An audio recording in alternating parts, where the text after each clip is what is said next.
صحابہ کرام کی زندگی، جیسا ان کا ایمان، جیسا ان کا عمل، جیسی ان کی عبادت، جیسا ان کے اسلام کے لیے جوش، آج ہمارے مسلمانوں کے اندر وہ نہیں ہے۔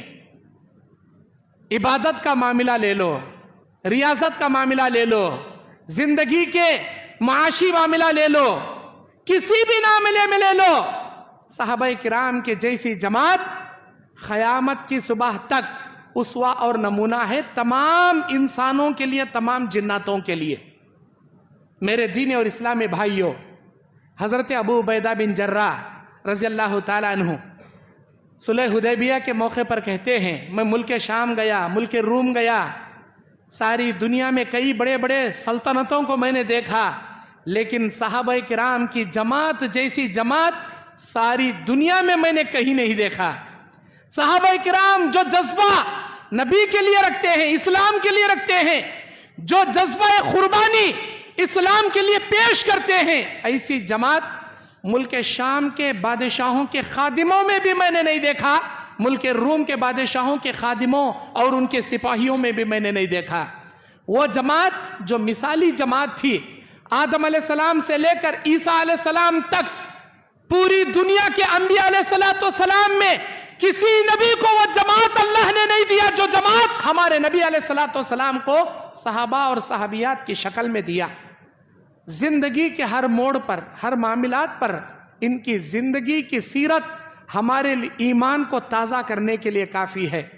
میرے دین اور اسلامی بھائیوں، اسی لیے اللہ تعالیٰ نے سورہ بقرہ کی 137ویں آیت میں کہا فَإِنْ آمَنُوا بِمِثْلِ مَا آمَنْتُمْ بِهِ، اگر تم ایسے ایمان لاؤ جیسے وہ صحابہ ایمان لائے، ویسے عمل کرو جیسے ان صحابہ نے عمل کیا، تو تمہاری زندگی راہ راست پر ہے، صراط مستقیم پر ہے، کامیابی کے راستے پر ہے، اللہ کے پاس فلاح و بہبودی پانے والی جماعت میں تم شامل رہو گے۔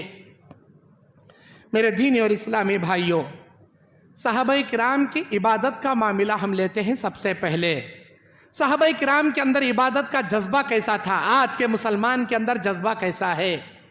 میرے بھائیوں، صحابہ کرام کی عبادت کا معاملہ جیسے جمعہ میں ہماری مسجدیں بھرتی ہیں، صحابہ کے دور میں فجر کی نماز میں ایسی مسجدیں بھرتی تھیں۔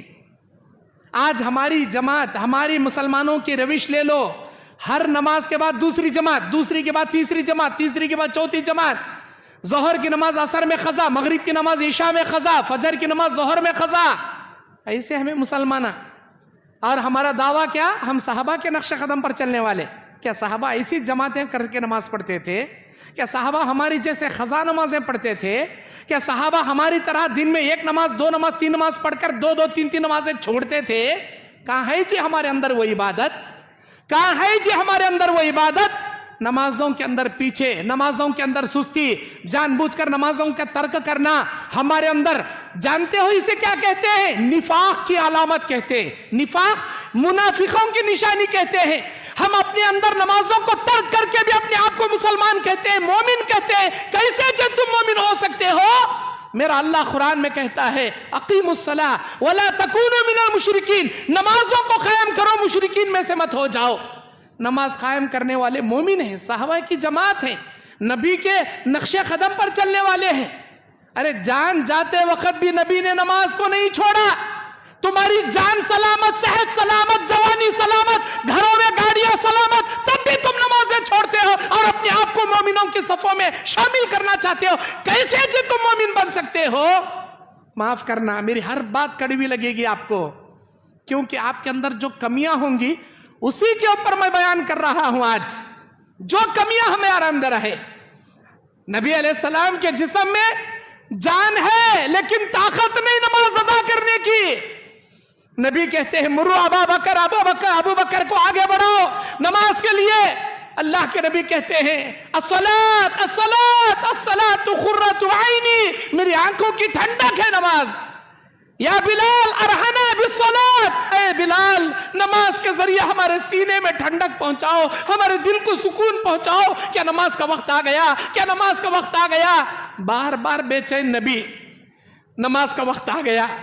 ابو بکر آگے بڑھے، نبی جانا چاہتے ہیں، دو کندھوں پہ علی اور انس کے کندھوں پر ہاتھ ڈال کر نبی جا رہے ہیں، لیکن پیروں میں چلنے کی طاقت نہیں، زمین پہ گھسیٹتے ہوئے نبی جا رہے ہیں۔ نبی صلی اللہ علیہ وسلم کی اقتداء ابو بکر کر رہے ہیں، ابو بکر کی اقتداء پورے صحابہ کر رہے ہیں. اتنی شوق میرے بھائیوں نبی کا، صحابہ کا. دیکھو دارالارقم، اس مسجد کا نام مسجد الارقم ہے نا، جانتے ہو یہ مسجد ارقم کس نام سے موسوم ہے؟ نبی علیہ السلام کے سامنے ایک چبوترا تھا جسے صفا کہتے تھے. وہاں پر چند غریب صحابہ، قریوں سے آنے والے، دیہات سے آنے والے دین حاصل کرتے تھے. اپنے گاؤں کو چھوڑ کر مدینے میں آ کر رہ کر اسلام سیکھتے تھے. ان اسلام سیکھنے والے غریب صحابہ کو کھجور کے خوشے، آدھے کچے آدھے پکے، ادگدرے کھجور جسے کہتے، لا کر مدینے کے مسجد نبوی کے دیواروں میں خوشے لگا دیتے. وہ خوشے کھانا، پانی پینا، حدیث رسول حاصل کرنا، نبی سے علم حاصل کرنا. لیکن عبادت کا اتنا شوق، اللہ اکبر. عبادت میں کھڑے، نبی قیام میں کھڑے، اللہ اکبر بول کر نبی رکوع میں جا رہے. اصحاب صفا کے صحابہ رکوع میں جانے کے بجائے سجدے میں گر رہے. کہتے تھے مدینے کے انصار صحابہ، ارے یہ کیسے بدو ہیں جی، امام رکوع میں گیا تو رکوع میں جانا معلوم نہیں ان کو، امام رکوع میں گیا تو سجدے میں گر پڑ رہی نا. نبی کہتے تھے ان کو تم سے زیادہ اسلام معلوم ہے، تم سے زیادہ نماز کا طریقہ وہ مجھ سے سیکھے ہیں، ان کو اچھی طرح معلوم ہے امام رکوع کرے تو رکوع کرنا. لیکن جانتے ہو وہ سجدے میں نہیں، وہ بے ہوشی کے عالم میں نیچے گر رہے ہیں. کیونکہ صبح سے ان میں سے کوئی صحابی کھانا نہیں کھائے، کل سے کسی صحابی کو کھانا نہیں ملا، بھوکے پیسے علم حاصل کرنے والے لیکن نماز نہیں چھوڑنے والے، نماز نہیں چھوڑنے والے. بے ہوشی کے عالم میں گر پڑتے تھے سجدے میں. بے ہوشی کے عالم میں امام رکوع کرے تو رکوع کرنا معلوم ہے، لیکن ان کے جسم میں اتنی طاقت نہیں کہ رکوع کر سکے، سجدے میں گر پڑتے تھے. اصحاب صفا کے صحابہ مکے کے اندر دارالارقم نام کی ایک جگہ، جہاں ابھی نیا نیا اسلام شمعوں کی طرح ظلمتوں کی تاریکیوں کو مٹا رہا ہے. دنیا میں کرنوں کی طرح توحید کی کرنیں ابھر رہی ہیں مکے کے اندر. دارالارقم میں غریب صحابہ، مجبور صحابہ چھپ چھپ کر نمازیں پڑھتے تھے. کبھی نماز انہوں نے نہیں چھوڑا جب سے اللہ تک کے نبی نے ان کو نماز کے بارے میں بتایا. نماز نہیں چھوڑا.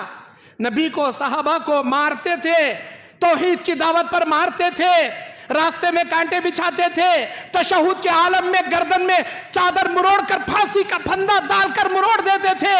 تشہد سجدے کی حالت میں گوبر کی اوجھڑی، گوبر کی بوٹی لا کر ان کے پیٹ پر رکھ دیتے تھے. تب بھی انہوں نے کبھی نماز نہیں چھوڑا. ہم کو کیا ہو گیا جی؟ ارے گھروں میں آرام سے اے سی لگا لے کر بیٹھتے ہیں ہم لوگ. ایک گاڑی کو کک مارے تو گاڑی لے کر آتی مسجد کو، کار کی ڈالے تو کار لے کر آتی مسجد کو. گھروں میں گاڑیاں ہیں، گھروں میں کار ہے، بدن میں طاقت ہے، عقل ہے، ایمان کی سلامتی موجود ہے، ساری سہولتیں رکھ کر بھی ہم نماز نہیں پڑھتے نا جی. اس زمانے میں نماز پڑھے تو مارتے تھے صحابہ کو. ارے خون کے فوارے لے کر بھی نماز ادا کرنے والے صحابہ، اور ہم مسلمان اللہ اکبر سارے جسم میں صحت و عافیت لے کر بھی نماز ادا نہیں کرنے والے. کون مارتا ہم نہ مسجد کو آئے تو بولو، کون مارتا؟ کیا یہاں پر خوف کا عالم ہے ہمارے لیے؟ مکے مدینے میں خوف کیا؟ مکے میں خوف کے عالم میں بھی صحابہ نے اسلام کو نہیں چھوڑا، نمازوں کو نہیں چھوڑا. مدینے میں امن ملا ان کو، مکے میں خوف کی حالت میں نمازیں نہیں چھوڑے. ہم لوگ امن و سکون ہندوستان میں رہتے ہیں، سیکولرزم ہے یہاں، ہر انسان کو اپنے دھرم پر، اپنے مذہب پر چلنے کی پوری آزادی، پوری اختیاری. اذان کی آواز سن کر مسجد کو آؤ، کون روکنے والا تم کو؟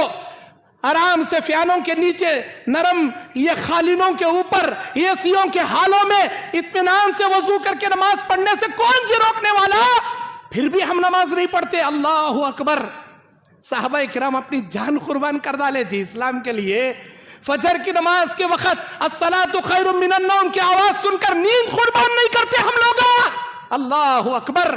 ہم کیا جی اسلام کے لیے قربانی دیں گے؟ ہم کون سے اسلام پر چل رہے ہیں جی؟ معاف کرنا میرے بھائیوں، میری باتیں انہی بھائیوں کو چوٹ لگیں گی جو ان کے اندر خامیاں ہوں گی. چوٹ لگے کوئی مذاق نہیں، اپنے اندر سدھار پیدا کر لو.